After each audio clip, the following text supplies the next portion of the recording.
অর্থ উৎপাদন করতে পারে। নিকেতনও নাই, নিকেতনে আমরা ঘুরে এলাম। কোথাও নাই ভাই। আসসালামু আলাইকুম রহমতুল্লাহ, সবাই কেমন আছেন? আশা করি সবাই ভালো আছেন, আমিও ভালো আছি।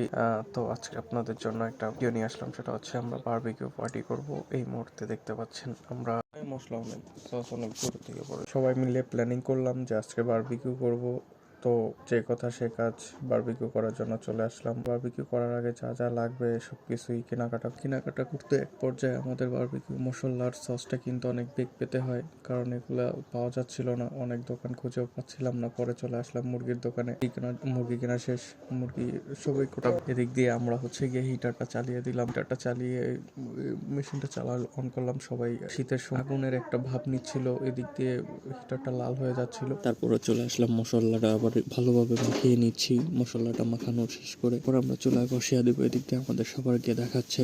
আমরা হাতে অনেক ঠান্ডা ছিল, তাই আমরা বেলকনিতেই বসে আছি, বেলকনিতেই সব প্রসেসিং করতেছি। কিছু বেলকনিতেই করবো, এক এক করে দিয়ে দিচ্ছি। এদিক দিয়ে আমাকে একটু হালকা আর্থিং করলো, পরে আমরা লাইনটা আবার ভালো করে বন্ধ করে নিই, তারপর আবার সবগুলো দিচ্ছি এক এক করে। এখন হাত দিয়ে দিতে ভালো লাগতেছে না, তাই দিয়ে দেওয়ার পরে হচ্ছে কি আমরা মশলা মাখাচ্ছি। আমি সুন্দর করে তেল দিয়ে নিলাম, সস দিয়ে নিলাম, আবার বাড়তি যে মশলা থাকে সেগুলোও দিয়ে এখন হচ্ছে গিয়ে ভালোভাবে মিক্স করে নিব। মিক্স করা হয়ে গেলে আমরা আবার হচ্ছে গিয়ে বারবিকিউর উপরে দিয়ে দিচ্ছি।